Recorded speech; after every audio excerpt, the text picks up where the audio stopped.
Corona को लेकर CM योगी ने टीम 11 के साथ बैठक की। इस दौरान सीएम आदेश जारी किए गए। यूपी में 70% आरटीपीसीआर जांच हो और निजी अस्पतालों को भी कोविड अस्पतालों में तब्दील किया जाए।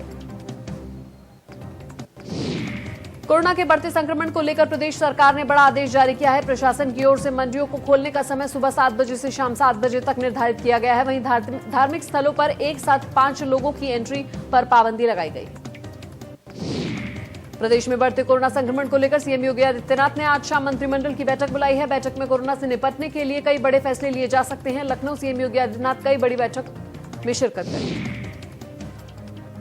मंत्रिमंडल की बैठक के अलावा मुख्यमंत्री अधिकारियों के साथ भी बैठक करेंगे और कोरोना से निपटने के लिए उपायों पर चर्चा करेंगे। आज योगी आदित्यनाथ राज्यपाल आनंदीबेन पटेल के साथ भी मुलाकात करेंगे।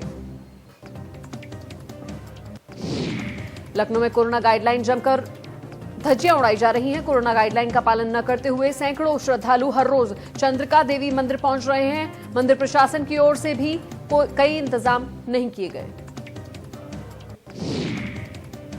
यूपी सरकार के अनुसार कोरोना महामारी के कारण धार्मिक स्थलों में एक साथ 5 से ज्यादा लोग प्रवेश नहीं कर सकते। इसके बावजूद बख्शी का तालाब के स्थित चंद्रिका देवी मंदिर में एक साथ सैकड़ों लोग पहुंच रहे हैं।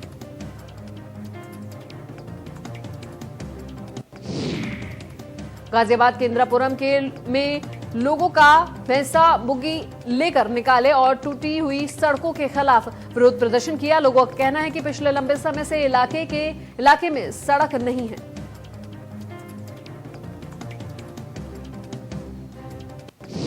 प्रयागराज में सभी सरकारी अस्पतालों में टीका उत्सव के तहत लोगों को वैक्सीन लगाई जा रही है। वैक्सीन सेंटर पर लोगों की भीड़ देखने को मिल रही है। प्रयागराज में क्वीन अस्पताल के टीकाकरण केंद्र की नोडल अधिकारी ने बताया कि लोग आ रहे हैं और वैक्सीनेशन लगवा रहे हैं। फिलहाल वैक्सीनेशन से कोई दिक्कत नहीं हो रही है। वहीं टीका लगवाने वाले लोगों में खासा उत्साह देखने को मिल रहा है।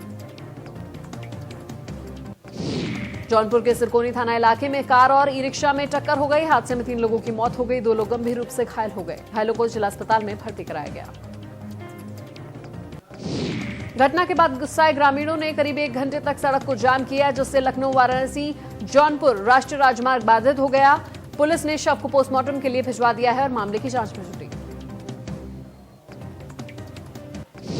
नवरात्र मेले के दौरान माता विंध्यवासिनी के धाम में आने वाले भक्तों को सुबह 6 बजे से लेकर शाम 9 बजे तक ही दर्शन करने को मिलेंगे। इसके बाद रात्रिकालीन कर्फ्यू के चलते भक्तों को दर्शन नहीं करने होंगे। नवरात्रि के दौरान एक बार में 5 भक्त ही मां के धाम में दर्शन कर पाएंगे। प्रतिदिन होने वाले 4 श्रृंगार पूर्व की भांति भोर, दोपहर, सायंकाल और रात्रि में किया जाएगा। इस दौरान मास्क लगाना अनिवार्य होगा। एक तरफ कोरोना के फिर रफ्तार पकड़ ली है तो वहीं दूसरी तरफ प्रवासी मजदूरों का एक बार फिर पलायन शुरू हो गया है। ग्रेटर नोएडा से बड़ी संख्या में मजदूर अपने घरों की ओर पलायन कर रहे हैं।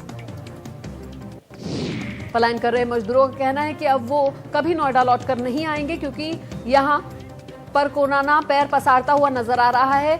मजदूरों को डर है कि कहीं लॉकडाउन फिर से न लग जाए। उसी के चलते मजदूर अब पलायन कर रहे हैं। वाराणसी में बीएचयू के छात्र धरने पर बैठे हैं। सभी छात्रों साइबर लाइब्रेरी खुलवाने की मांग को लेकर केंद्रीय कार्यालय जाने वाले मुख्य मार्ग पर प्रदर्शन कर रहे हैं। आपको बता दें, कोरोना के कारण साइबर लाइब्रेरी बंद हो गई थी। शामली के कांदला में मामूली विवाद को लेकर खूनी संघर्ष हो गया, जहां 2 पक्षों में जमकर लाठी डंडे और धारदार हथियार चले, जिसमें 8 लोग गंभीर रूप से घायल हो गए। सभी घायलों को स्थानीय लोगों की मदद से कांदला सीएचसी में भर्ती कराया। दोनों पक्षों की ओर से थाने में तहरीर दी गई है। पुलिस पूरे मामले की जांच में जुटी। बिजनौर में 2 प्रधान प्रत्याशी गुटों के बीच जमकर लाठी डंडे चले और पथराव हुआ है। इस झड़प में 4 लोग बुरी तरह से घायल हो गए, जिसमें से एक की हालत नाजुक बताई जा रही है। फिलहाल पुलिस ने 5 आरोपियों को गिरफ्तार किया है। गाजियाबाद के इंदिरापुरम पुलिस ने ऐसे लुटेरों के गैंग को पकड़ा है जो रोड पर जा रही महिला को पहले नमस्ते करते थे और फिर महिला मंगलसूत्र को छीनकर फरार हो जाते थे। पुलिस ने मामले में 4 बदमाशों और एक ज्वेलरी शॉप मालिक को गिरफ्तार किया।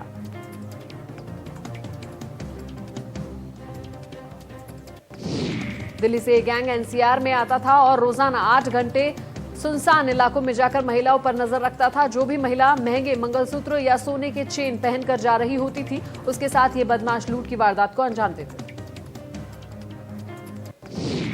महाराजगंज की सिंदूरिया थाना इलाके में सड़क हादसे में बीजेपी नेता और सदर नगरपालिका के पूर्व अध्यक्ष प्रतिनिधि की मौत हो गई है। खबरों की माने तो त्रिस्तरीय पंचायत चुनाव के प्रचार करने के लिए अपने घर से निकले थे। मथुरा में लगने वाले नरी समेरी मेले को इस बार प्रशासन ने रद्द कर दिया है। मथुरा में अचानक से कोरोना पॉजिटिव के मरीजों की संख्या को देखते हुए जिला प्रशासन ने एहतियातन इस मेले का आयोजन रद्द कर दिया। पिछले साल लॉकडाउन होने की वजह से इस मेले का आयोजन नहीं हो सका था, लेकिन इस बार भी ये मेला कोरोना की भेंट चढ़ गया। जिला प्रशासन ने कोरोना की चेन को तोड़ने के लिए इस कदम को उठाया है, तो वहीं लोगों को भी सुरक्षित रहने की हिदायत दी है। हरिद्वार में भी कुंभ मेले का आज दूसरा शाही स्नान। अब तक 7 लाख लोगों ने लगाई आस्था की डुबकी। इसके अलावा निरंजनी अखाड़े के संतों ने हर की पौड़ी पहुंचकर शाही स्नान किया। इसके बाद एक एक कर सभी अखाड़े शाही स्नान करेंगे। सपा अध्यक्ष अखिलेश यादव हरिद्वार गंगा में आस्था की डुबकी लगाई। साथ ही पश्चिम बंगाल में टीएमसी की सरकार बनने का दावा किया। साथ ही अखिलेश यादव ने 2022 विधानसभा चुनावों में बीजेपी में यूपी में सपा सरकार बनने की प्रार्थना की। वाराणसी में बढ़ते कोरोना को लेकर डीएम ने बड़ा फैसला लिया है। शाम 4 बजे के बाद घाटों पर जाने पर पाबंदी लगाई गई है। ये फैसला गंगा आरती में हो रही भीड़ को लेकर लिया गया।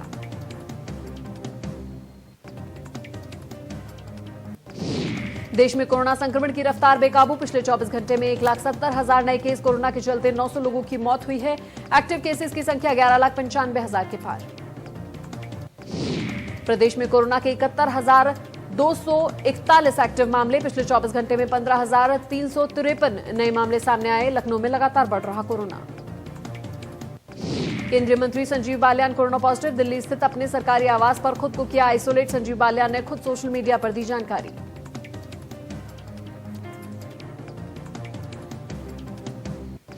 इलाहाबाद हाईकोर्ट ने बड़ा फैसला लिया है। आज से सभी मुकदमों की वर्चुअल सुनवाई की जाएगी।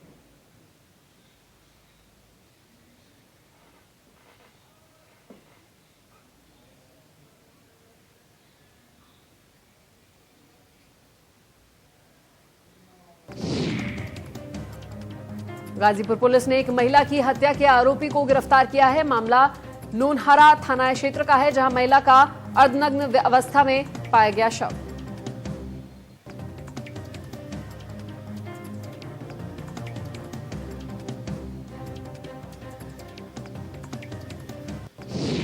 बलिया के भीमपुरा थाना इलाके में 1.5 महीने के बच्चे का शव मिलने से हड़कंप मच गया। फिलहाल मृत बच्चे की शिनाख्त नहीं हो सकी है।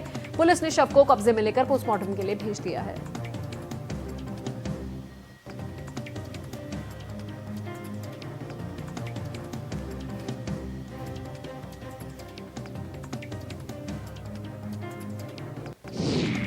आगरा में एक अज्ञात वाहन ने पिकअप को टक्कर मार दी। हादसे के बाद पिकअप की ड्राइवर अंदर ही फंस गया, जिसे राहगीरों ने रेस्क्यू कर बाहर निकाला और अस्पताल में भर्ती कराया। गाजियाबाद में मास्क नहीं लगाने के कारण पिछले 24 घंटे में 1000 से ज्यादा चालान काटे गए। सरकार की ओर से तमाम अपील के बाद भी लोग कोरोना गाइडलाइन की धज्जियां उड़ाते नजर आ रहे हैं।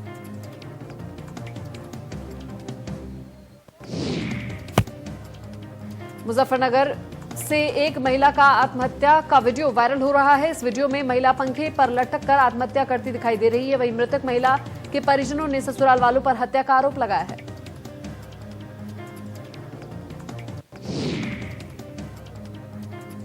उन्नाव से एक वीडियो वायरल हो रहा है, जिसमें पंचायत चुनाव प्रत्याशी के समर्थकों को गांव वाले दौड़ा दौड़ा कर पीटते नजर आ रहे हैं। खबरों की माने तो बाहरी प्रत्याशी होने के कारण गांव वालों ने समर्थकों की धुलाई कर दी।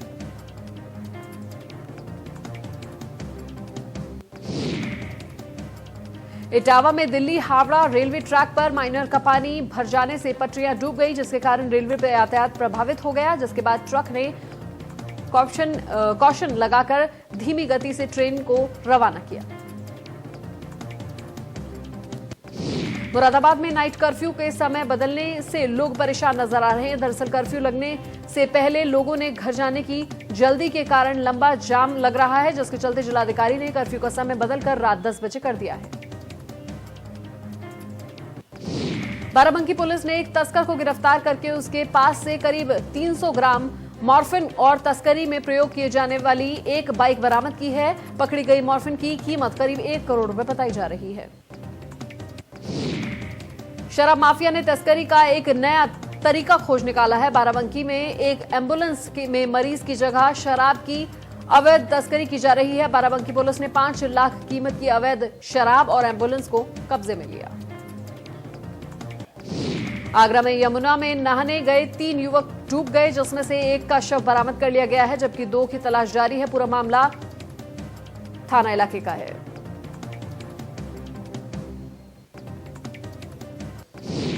लखनऊ के बालागंज में स्थित मरीमाता मंदिर के पास पड़े कूड़े के ढेर में आग लग गई। स्थानीय लोगों ने मशक्कत के बाद आग पर काबू पाया। हरदोई में आग का कहर लगातार जारी है। सरसा थाना क्षेत्र के कैरमेर गांव में 40 बीघा से ज्यादा गेहूं में आग लग गई। सिद्धार्थनगर में होने वाले पंचायत चुनाव में पुलिस की बाहुबलियों पर खास नजर है। बाहुबलियों की ओर से लोगों के साथ वोट के लिए जबरदस्ती करने पर पुलिस की ओर से सख्त कार्रवाई की जाएगी। लोनी कोतवाली क्षेत्र की हयात एनक्लेव कॉलोनी में गैस सिलेंडर लीक होने की वजह से एक फ्लैट में आग लग गई, जिसमें एक मासूम की मौत हो गई। वहीं परिवार के दो महिला 3 पुरुष समेत 5 लोग घायल।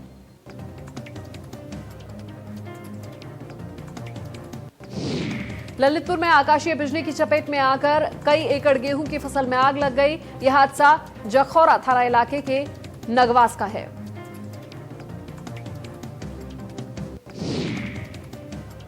सीएम योगी ने ट्वीट कर महात्मा ज्योतिबा फूले को श्रद्धांजलि दी। सीएम ने कहा है कि ज्योतिबा फूले के विचार सभी को प्रेरित करते हैं। नोएडा के बहलोलपुर में अज्ञात कारणों से लगी आग के कई झुग्गियां जलकर खाक हो गईं। कई दमकल की गाड़ियां आग बुझाने में मौके पर पहुंची।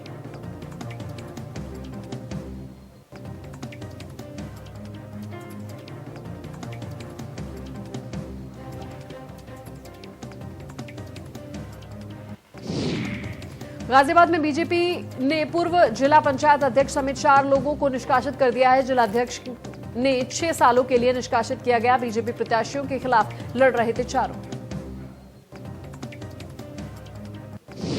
गोंडा में डीएम की चेतावनी के बाद भी दूसरे दिन कर्मचारी गैरहाजिर रहे। चुनाव प्रशिक्षण से 172 कर्मचारी गैरहाजिर रहे। डीएम ने गैरहाजिर रहने वाले कर्मचारियों पर कार्रवाई के आदेश दिए हैं। 172 गैरहाजिर कर्मचारियों के खिलाफ निलंबन के आदेश, विभागीय कार्रवाई के आदेश दिए गए हैं। अब तक 192 कर्मचारियों पर हो चुकी है कार्रवाई। आगरा के थाना मलपुरा इलाके में पुलिस और बदमाशों के बीच मुठभेड़ हो गई है। मुठभेड़ में इनामी बदमाश गोली लगने से घायल हो गया। मुठभेड़ के बाद पुलिस ने 3 बदमाशों को गिरफ्तार किया। घायल बदमाश को अस्पताल में भर्ती कराया गया। बदमाश कई वारदातों को अंजाम दे चुका है। यूपी एसटीएफ ने अवैध असलाह तस्कर गिरोह के सदस्य को गिरफ्तार किया। तस्कर के पास से 20 अवैध पिस्टल और 40 मैगजीन बरामद की गई। सुल्तानपुर में निवर्तमान प्रधान की गोली मार दी गई। डॉक्टरों ने प्रधान की गंभीर हालत को देखते हुए लखनऊ रेफर किया। वारदात के पीछे पुरानी रंजिश बताई जा रही है। पुलिस मामले की पड़ताल कर रही है, साथ साथ हमलावरों की तलाश में जुटी। बहराइच में 12 साल की लड़की के अपहरण के बाद हत्या कर दी गई। परिजनों ने गैंगरेप के बाद हत्या की आशंका जताई।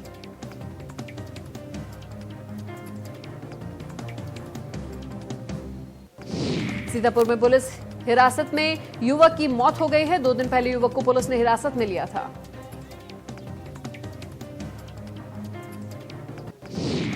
थाने में युवक की हालत खराब हो गई थी। इलाज के लिए सीएचसी में भर्ती कराया गया, जहां इलाज के दौरान युवक की मौत हो गई।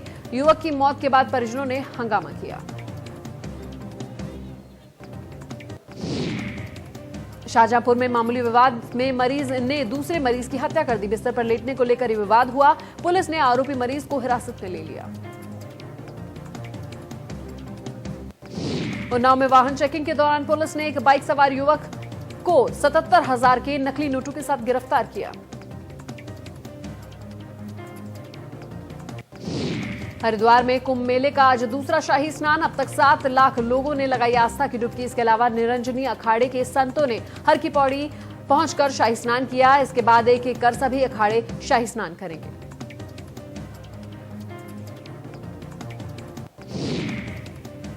दूसरे शाही स्नान के लिए सुबह से ही श्रद्धालुओं का तांता लगा हुआ है, लेकिन कोरोना महामारी के चलते प्रशासन की ओर से श्रद्धालुओं से कोरोना की गाइडलाइन का पालन करने के निर्देश दिए गए हैं। कोरोना के चलते कुंभ में जगह जगह पर सैनिटाइजेशन और मास्क लगाने की व्यवस्था की गई है।